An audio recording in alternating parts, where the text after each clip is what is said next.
Thank you, Madam Acting Deputy President. Well, I got to say, I thought that was a fantastic comedy sketch. I mean, it was hilarious, really. Seriously, it's really, really funny. But smears rather than substance. I mean, what else would we expect from you lot? But not, I mean, of course, from the senator from WA, hiding in those caves. Senator Hughes, through the chair, please, and Senator Pratt, could you cease interjecting?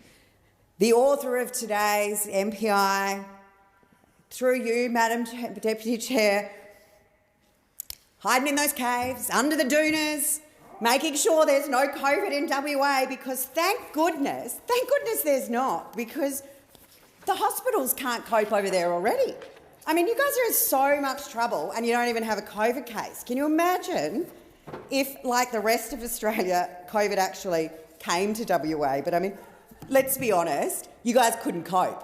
Because with it, I'm not sure, what do we call him now? Clown McGowan? Or is it Mark McMoron, the Premier of New South Wales? Senator Hughes, through the chair, and also can you withdraw the way that you address Premier McGowan?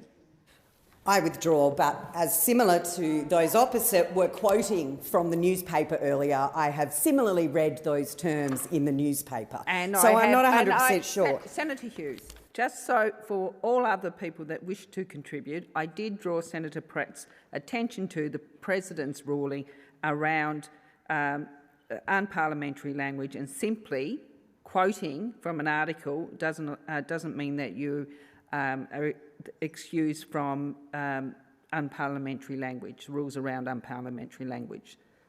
So I'll ask Senator Hughes to continue. Thank you, Madam Acting Deputy President. So I will read for those opposite, though, some information around the funding around WA hospitals, because this Prime Minister is for all Australians. So even when Labor state premiers fail to support their own state, the Commonwealth, under this Prime Minister, is there to ensure that those citizens of WA are best supported. Because what we know is that funding for hospitals in WA from the Commonwealth has increased by 72.8%. Sorry, Senator Pratt's not staying to listen to this. Because over the same period, the WA government, the state government, who's actually responsible for public hospitals. Senator Hughes, I think Senator Urquhart has a point of order. Point of order. It is not parliamentary to reflect on someone when they're leaving the chamber, and I would ask Senator Hughes to take that into consideration. Thank you, Senator Urquhart. The point of order is upheld. It is unparliamentary to reflect on a senator when if they're leaving the Senate chamber. Please continue, Senator Hughes. Thank you, Madam Acting Deputy President. Feisty today. So as I was saying, over the same period, the WA state government, under the Federation, those guys that are actually responsible for funding hospitals, their funding over that exact same period increased by 18%. So whilst the Commonwealth has increased its funding by over 72%, the WA state government, which, let's face it, it's pretty much on its own. I mean, we know you guys weren't pretty big over there, so no one else you can really blame. So we are now increasing the funding at approximately 4 times that the state government is doing. And I honestly hope for the people in WA that someone within the WA government starts to pay attention to that, because their hospitals are currently at the highest level of alert without a single case of COVID. So if people want to be concerned, I wouldn't be casting aspersions from WA about how fantastic they are when it comes to COVID and COVID management. But of course, it's the Prime Minister of all Australians, even the ones who have incompetent premiers incapable of funding the services they're supposed to be responsible for, that the Commonwealth, through this Prime Minister, is ensuring that those citizens are protected. But that isn't actually where I wanted to start today, but I just thought it was important that we sort of got a bit of clarity out there on who is actually looking after all Australians. And unlike many people in this place, I've actually known the Prime Minister personally for nearly 20 years. And he is an absolutely fantastic leader, because I got to know him when he was State Director of the New South Wales Liberal Party. And that was when we were working on the 2004 campaign. And you guys, those opposite might remember it through you, Chair. That was Medicare Gold. Remember that one? That was a cracker. We had the Mark Latham handshake. We have Mr Howard being mobbed by loggers in Tasmania as they were so grateful for the support that the Howard government was giving them, as opposed to what Mr Latham was wanting to subject them to. So Mr Morrison, when he was Mr Morrison as State Director of the New South Liberal Party, was an absolutely fantastic leader, great campaigner, fantastic campaigner, and someone who was an absolute privilege to work with. But I thought also, but actually I would like to say it is actually because of the Prime Minister. The thought of Massaman curry just turns my stomach after that campaign. I have never seen anyone who could literally order curry every night of a 6-week campaign consistently. It really is something to behold. It's probably his biggest flaw, actually, is his embracing of curry in so many flavours. But I thought for those opposite, we might have a little talk about what's actually been the achievements of this government and how they have delivered for Australians across the nation. And we know you sneer, those opposite love to smear and sneer and carry on when the Prime Minister talks about Team Australia. Well, that's because we know those opposite aren't on it. The only team they're on is on the team of their union bosses and making sure they do exactly as they're told, not interested in helping to fight for small businesses. In fact, not even interested in large businesses. You pretend that through you, Chair, that those opposite are interested in jobs. No. You're not interested in jobs because you're only interested in jobs that the government pays for. You're not interested in jobs that are created by Australian innovation. You're not interested in jobs that are created by Australian companies. You're not interested in those businesses that employ the vast majority of Australians. And those vast majority of Australians are still connected to their workplaces, even in the current situation that we're seeing in ACT, New South Wales and Victoria.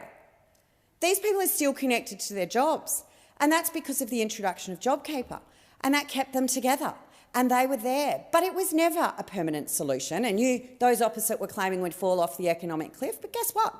Some people actually paid attention in economics classes, and that didn't happen. And what we've actually seen now is that we have more Australians in work than we did before the pandemic. We have more women in the workforce than we did before the pandemic started. And in fact, we're the first advanced economy to have reached that milestone. Faster than the US, faster than the UK, none of them can claim the same sort of economic victory over COVID that was experienced by Australians, all Australians, last year, led by this Prime Minister. And it's the 3.4 million small businesses that are receiving tax relief all across this country. All across the country, everyday Australians who set up their own small business, employ fellow Australians, they're being supported through tax relief. But we know you guys don't like tax relief on the other side, because it was all about $387 billion of taxes at the last election. And I just wonder whether, when the current opposition leader finally faces up to the member for Maribyrnong, whether or not we'll be bringing those taxes back, because haven't heard the former opposition leader say to the current opposition leader that he's not keen to see them be reintroduced. And we know that those that sit up the further end of the chamber like to talk a lot about emissions. Now, a lot of hot air is expended discussing some of these issues. But what we should be recognising, and again, this is for all Australians across the country, all Australians are now saying that emissions are at a lower level than they were, 19% lower since 2005, and it's the lowest level since 1995. So emissions have been reduced to their lowest level since 1995 under this government. But this government has done it in a way by a Prime Minister who led from the front and made sure it was technology, not taxes. He didn't go out there to shut industries down. He didn't go out there to whack on every tax he could find. What we've done, though, is invested in Australians across the country. All Australians, even those ones in WA let down by the health expenditure that we know is incredibly poor and have been locked off from the rest of the country under that COVID doona. But we've also supported all Australians through schools.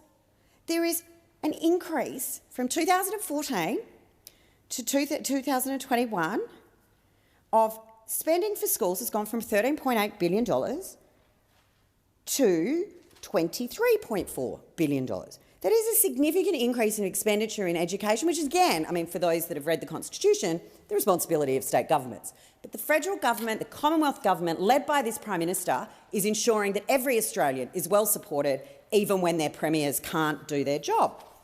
But I have a very special place in my heart for the Hunter. The Hunter region is absolutely booming, and I am loving every minute that I get to spend up there and can't wait until New South Wales opens up as our vaccination rates keep charging through, and Premier Berejiklian will stick to those lockdowns, making sure we can ease them off as soon as we can as our vaccination rates are charging along. Again, unlike some of those other states hiding under the doona. But, you know, you could almost call him the PM for the Hunter. I mean, he and I have been up there a couple of times together and have made significant announcements around investments that are going to boost that region. But not only the people of the Hunter, they are going to boost for the entire northwest of New South Wales. Now, I know those opposite don't like New South Wales. We know that. All a bit jealous of Sydney. I know we've got the harbour. It's kind of the best state, that's fine. And I say that having lived in 3 of them.